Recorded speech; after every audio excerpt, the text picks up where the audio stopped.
Well, as someone who's participated in, public-private partnership, which is one area that they say investors always look at, the strength of the judiciary to be able to enforce agreements between government and the private sector.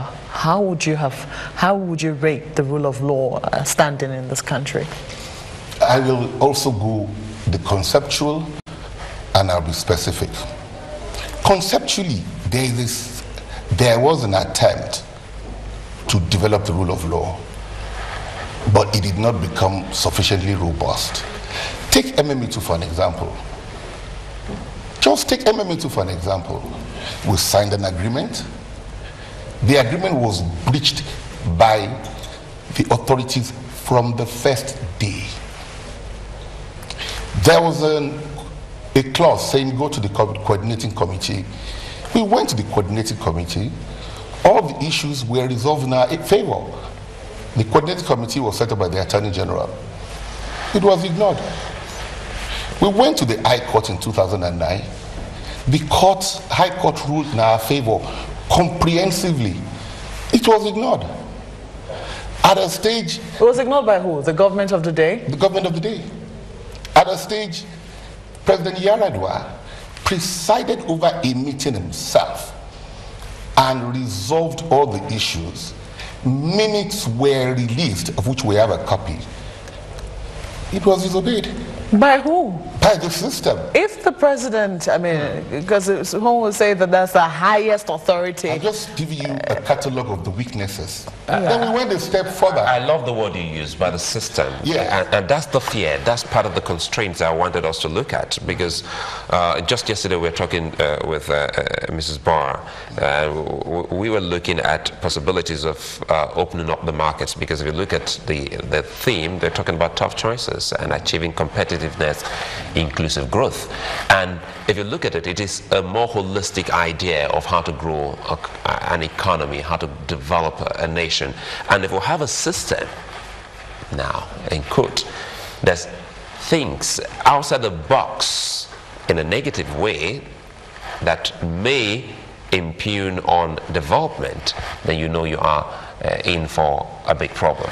When you say the system, let's talk more about the systemic issue you highlighted by talking about some variants of these constraints. I was going to them, and I'm happy that your question has actually made it easier to put in perspective. After this, there were 6 appeals in the Court of Appeal by various interested groups. All the appeals were dismissed. One of the parties went to the Supreme Court. The Supreme Court dismissed the appeal summarily because it had no merit. Till date, that agreement has not been honored. Is that peculiar to your case, or some others suffer the case? Suffer same fate? A lot of people suffer this fate, but they don't even have the capacity to fight. They don't even have the capacity to present their position. What invariably happens is that people like this die. I'll give an example Nigerians are not aware of. There is a place called Agbara Estate. It was the idea of a very brilliant man called Chief Adeyemi Lawson. In 1978, government unilaterally revoked the COO of Agbara Estate. He went to court in 78.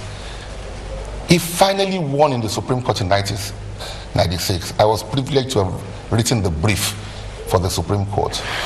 But he wasn't around in 1996. There has been no historical study about how tardiness of government, weakness of institutions have slowed down the economy. So really, it's even worse than you're thinking. We don't even have historical data. He's not the only one.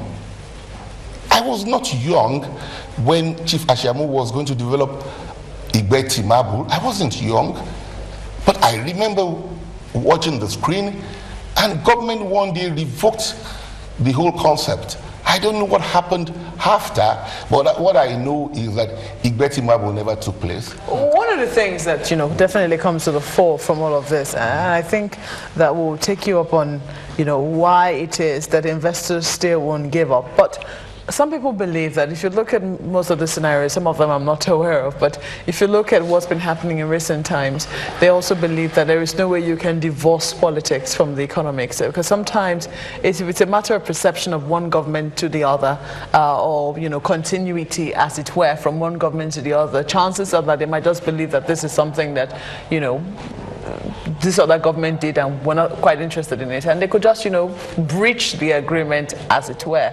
How much of influence would you say that politics brings to bear on public-private partnerships, and how can investors play around, if there are any influences, play around the influences that each government might bring, because some projects span several years, or insulate themselves?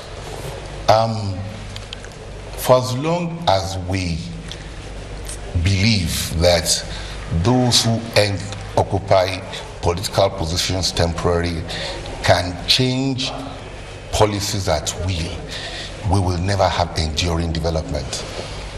Infrastructure projects are not 3-year projects. They are not 4-year projects.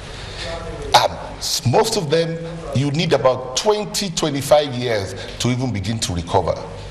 In 20-25 years, you are going to have a few governments.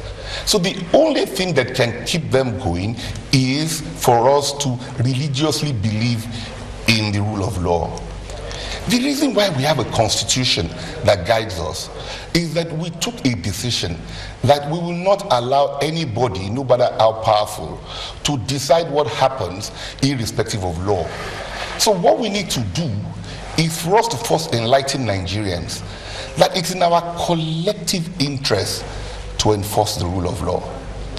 And before we do that, we must also realize that it's in our great interest to enhance the rule of law.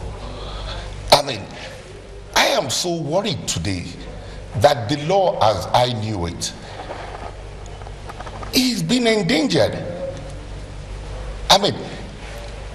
For crying out loud, judicial staff went on strike.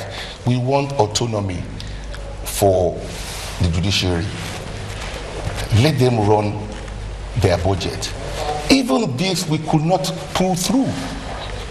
Some of them had to be on strike for 8 months before it was called off. And this happened because most people don't even realize that the judiciary must be kept totally out of politics.